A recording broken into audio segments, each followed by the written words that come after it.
You know, it's interesting, as I've been here for the last hour or so, you just hear the band play over and over and over again. You realize just how many veterans are dying every day. Yeah, we are seeing the World War II generation pass through, and then the Korean War generation comes along, and even my generation, the Vietnam War generation. But the one thing they all have in common is that every one of these funerals and every tombstone that you see here represents an American who served his country. And when I walk through Arlington, what strikes me is when you look at these headstones and tombstones, you can't tell what color they were, what part of the country they were from, were they rich, were they poor. If you get close enough, you'll see the name, you'll see what service they served in, and you'll see a religious symbol. But when you step back and just look across and see them lined up the way they are, 300,000 of them, you see all the greatest generations of Americans. It wasn't just the World War II generation, they were great. But America has been blessed to have greatness in every single generation, to include our current generation of GIs in Iraq and Afghanistan. And we should be so proud of them and never forget what they did and what their families did. Do we understand in the days of an all-volunteer service, do you think most Americans understand what sacrifice is? Even though the majority of them do not serve because we have this wonderful volunteer force, as I go around the country, I talk about the service of our men and women, and there is always an enormous outpouring of affection and emotion for them. All kinds of organizations have been created in recent years to provide support to our veterans coming back from Iraq and Afghanistan. So I think the American people appreciate it, even though it really only represents perhaps 1% of our population who are bearing the burden of these two conflicts. Do we ask too much of these men and women who go back deployment after deployment after deployment after deployment? And that's not an exaggeration. Yes, no, we are asking a lot of them. I've heard of some who have gone back 6 and 7 times. We're asking more of them than even the World War II generation. Because in some previous wars, you might have periods of quiet and then the battle comes.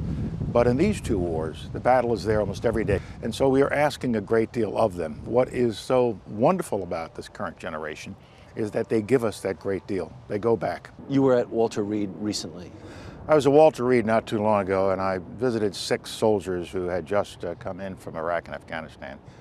2 were very badly wounded. One had lost all of his extremities, so he'll be medically discharged. And some of the others, we'd have to see how they would recover. But 2 of them were recovering well. And all they wanted to do when they were fully recovered, go back to be with their buddies. Their buddies meant everything to them. And they felt a little guilty that they had gotten wounded and separated from their unit, so they wanted to go back.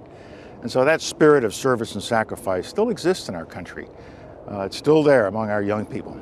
You've been in this cemetery and others like it probably more times than you can count. You've stood at attention at burials of your friends and of young men or women you maybe didn't even know. Is there a weight of emotion that goes with that? Absolutely.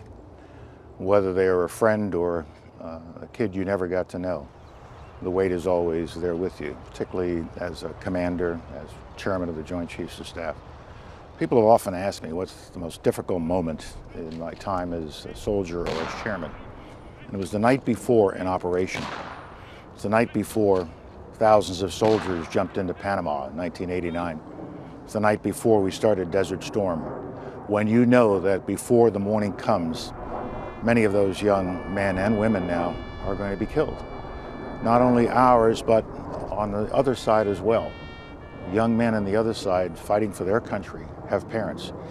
And it is always a deep emotional feeling that goes through me. Which ones are not going to make it? I don't know. Have I done everything I could, that we could, to make them ready for the battle, for them to be successful? But no matter how well we do it, you know the lives will be lost. And you just hope to God that the loss will be minimum. And you also thank God that we have such men and women who would put themselves in harm's way for their country. You spent your career in service to America. Is there a way to say what that meant to you? It was my whole life, and I still perform service to America, but in a different way now. But I was a professional soldier, a career soldier, and it was my honor to serve my country, to follow in the tradition of all those soldiers who went before me, and to do my best to train the generations that came after me. And so I think service to country should be an essential part of every citizen's makeup. If it's not in the military, maybe it's working with young people. Maybe it's just doing something to help your community. But as Jefferson said, and there's a little sentiment I've always kept close to my heart, all of us owe something to our country for what our country has given to us, and we can never repay it in full measure. We can only try. These graves represent men and women who did more than try. They did their best. And so many of them gave their lives for their country in battle. And we should be so proud of them on this Veterans Day. For a lot of people, this is just November 11th, and somebody will hear it said it's Veterans Day on television, and honestly not give it a second's thought. What are they missing? I think most Americans realize what Veterans Day is. Yes, it's also a holiday, and we go shopping and we do lots of other things. But there'll be celebrations all across America. I participated in several already this week, and so people still remember. Why do people go to the Vietnam Wall, 4 million a year? Why do World War II veterans and their families come back here on weekends to visit the World War II Memorial? Why did it mean so much to your family and to your father-in-law when he visited the Iwo Jima Memorial to reflect? So I think the spirit is still there, but at the same time, let's hope that we don't have more wars, and let's hope a day may come when people will remember this, but there will be no new generations that have been put into their graves as a result of war. Let's pray for that.